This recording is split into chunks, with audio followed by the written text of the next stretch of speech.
Hello, new subscribers. I'm very pleased that you're here. Thank you for your patience. Please enjoy. Sooner or later, I'm going to do a life story, a talk video, but I just don't have my thoughts all together yet. I have a lot of emotions going on of lately. So anyway, the reason is because I'm coming up on a year of being ill. So it's a big deal. I'm going through a lot right now. Here we go. Chapter 4. The psychology of public relations. The systematic study of mass psychology revealed to students the potentialities of invisible government of society by manipulation of the motives which actuate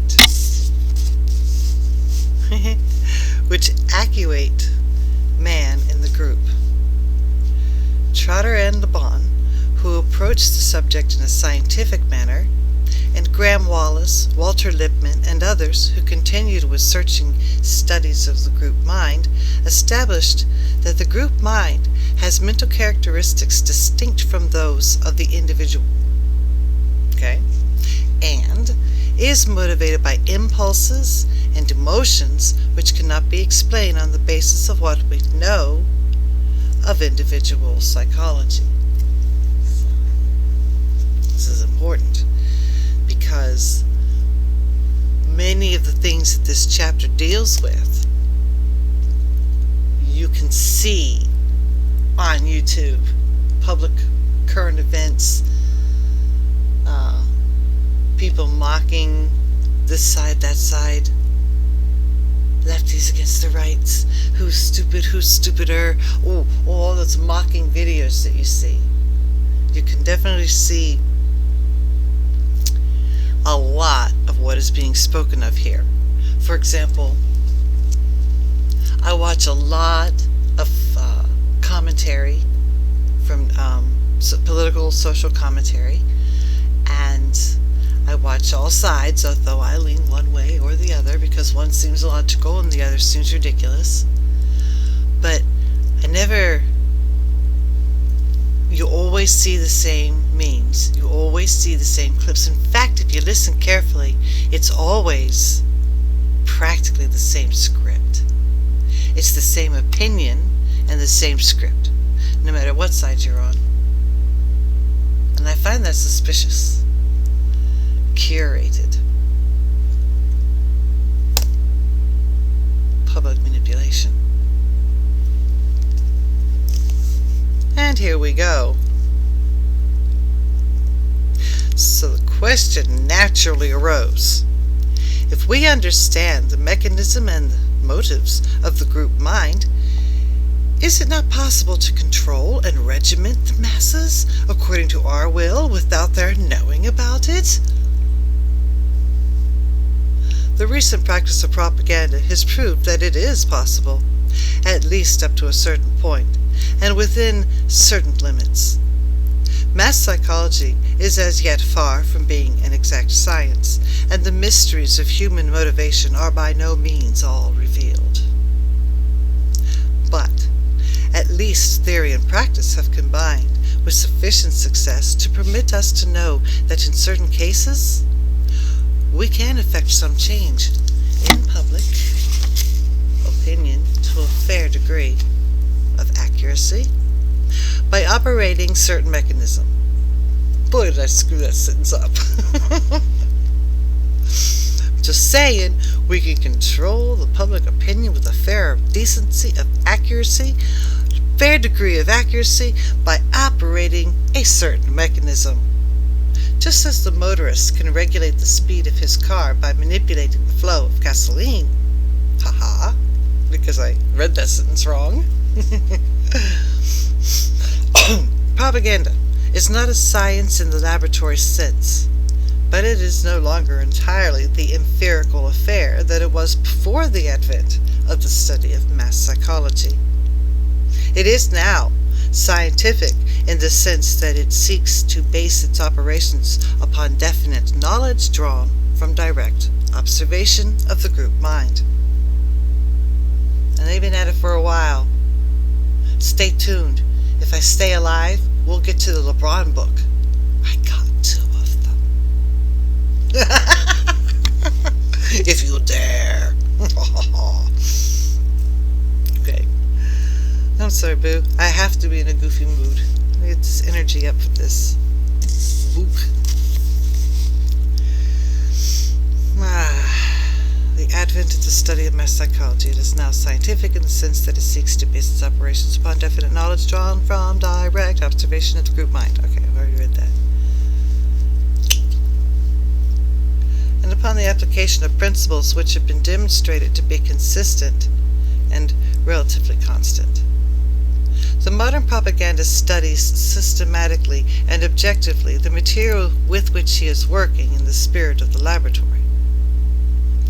If the matter in hand is a nationwide sales campaign, he studies the field by means of a clipping service, or of a corps of scouts, or by personal study at a crucial spot. He determines, for example, which features of a product are losing their public appeal, and in what new direction the public taste is veering. He will not fail to investigate to what extent it is the wife who has the final word in the choice of her husband's car, or of his suits or of his shirts. Scientific accuracy of results is not to be expected because many of the elements of the situation must always be beyond his control. He may know with a fair degree of certainty that under favorable circumstances an international flight will produce a spirit of goodwill, making possible even the consummation of political programs.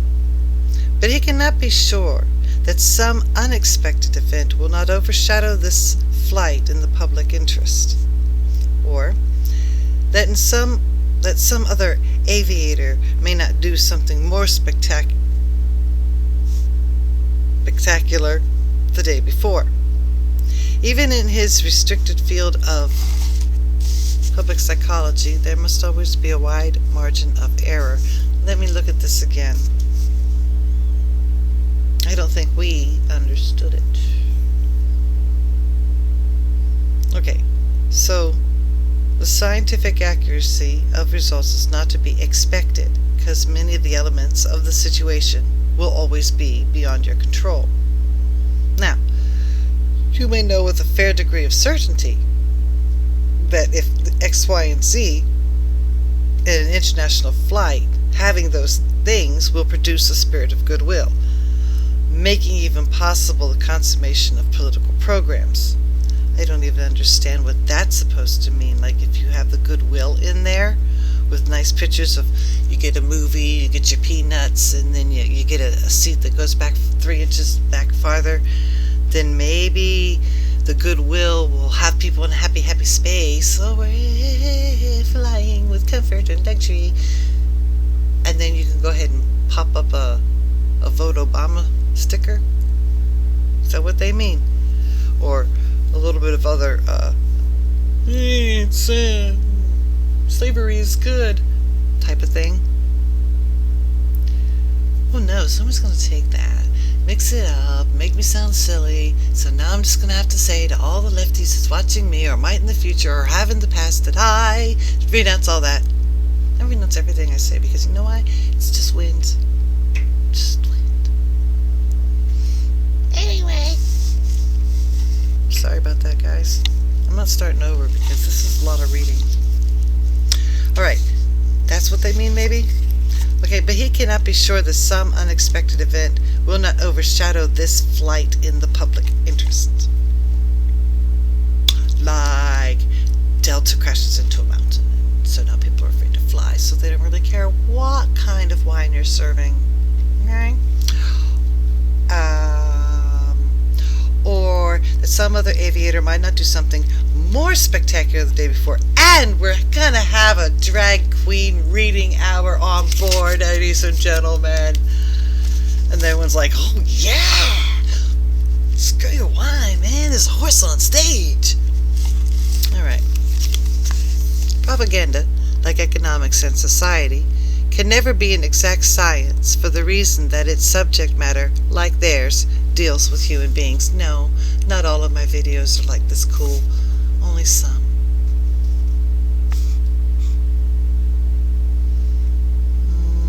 Deals with human beings.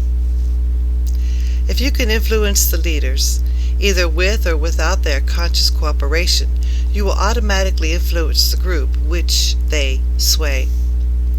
But men do not need to be actually gathered together in a public meeting or in a street riot to be subject to the influences of mass psychology.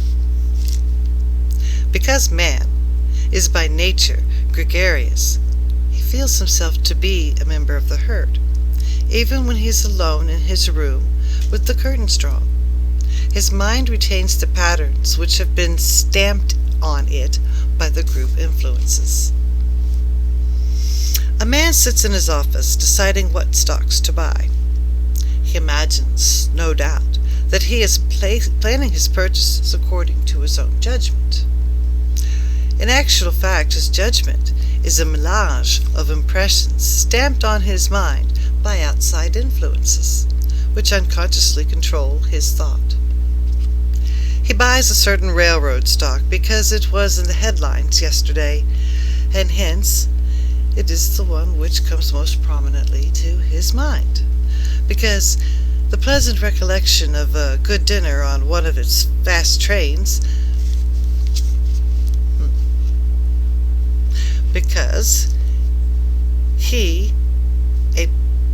pleasant recollection of a good dinner on one of its fast trains, because it has a liberal labor policy, a reputation for honoring honesty, because he has been told that J.P. Morgan owns some of its shares.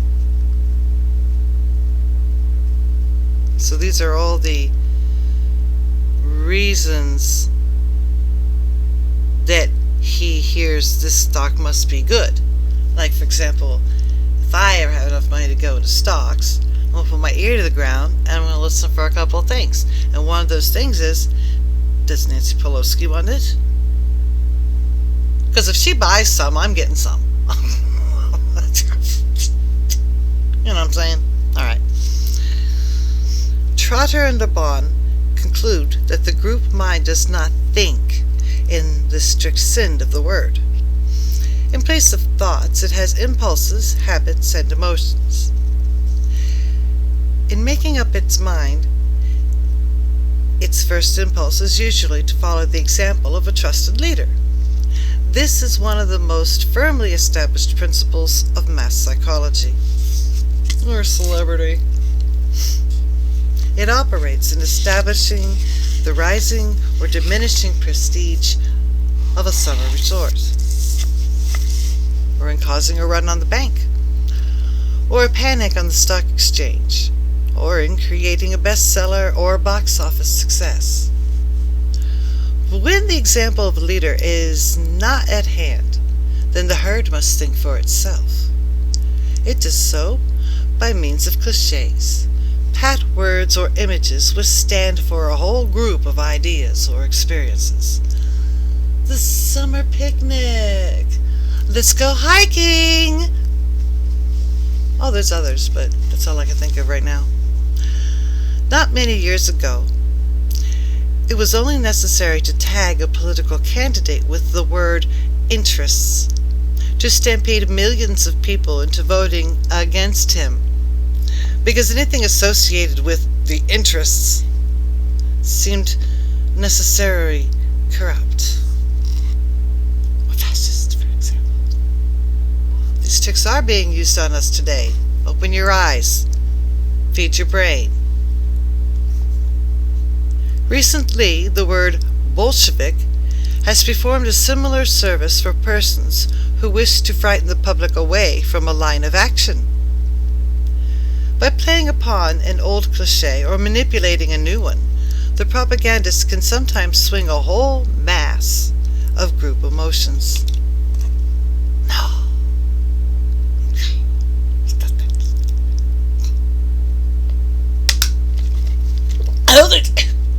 Sorry.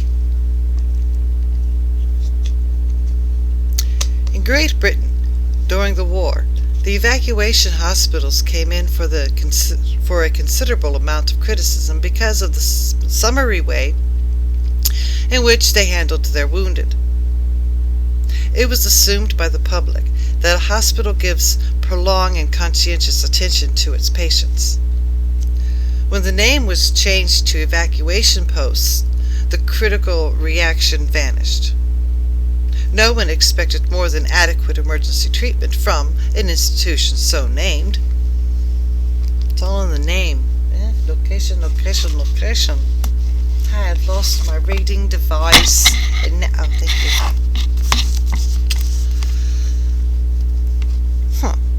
The cliché hospital was inevitably associated in the public mind with a certain picture.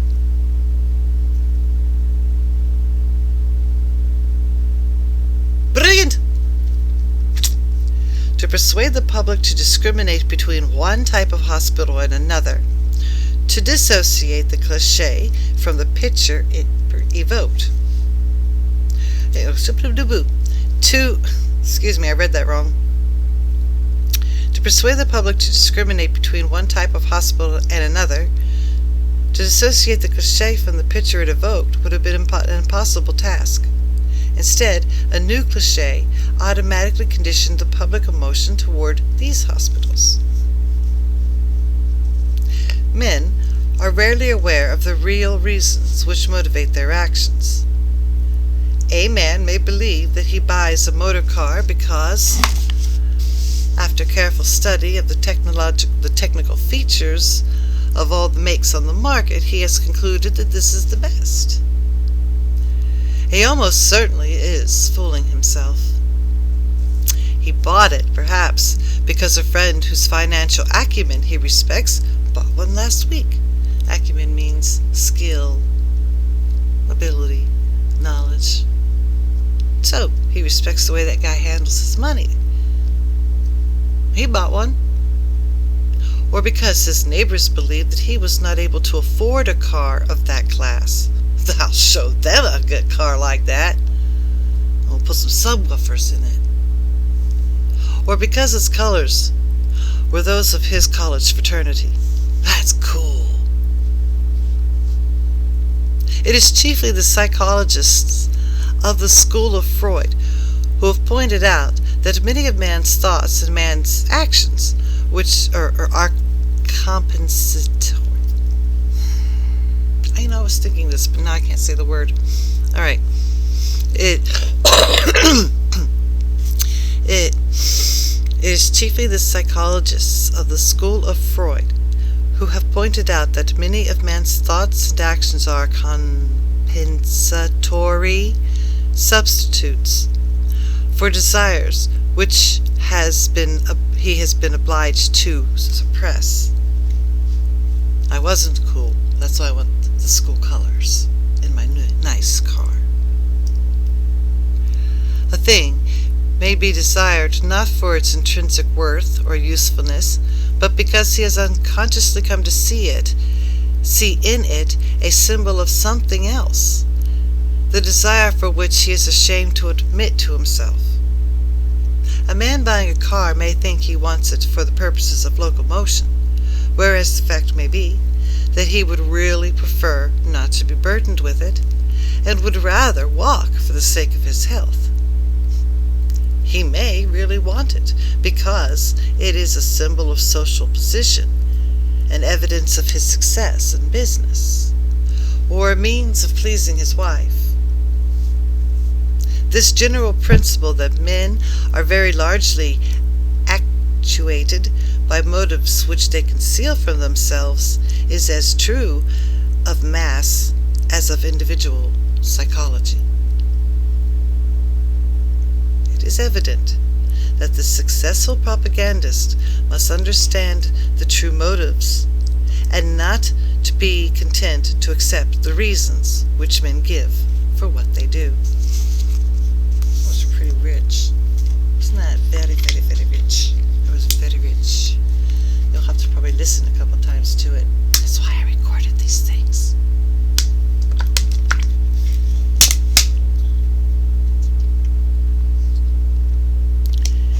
is not sufficient to understand only the mechanical structure of society, the groupings and cleavages and loyalties. It's not sufficient to understand only the mechanical structure of society, the groupings and cleavages and loyalties. An engineer may know all about the cylinders and the pistons of a locomotive, but unless he knows how steam behaves under pressure, he cannot make his engine run. Human desires are the steam which make the social engine machine work. Okay, we're not going to go longer. We're definitely going to cut it off a minute. Only by understanding them can the propagandists control that vast, loose-jointed mechanism which is modern society. Bam, chickadee. We're going to stop there for this.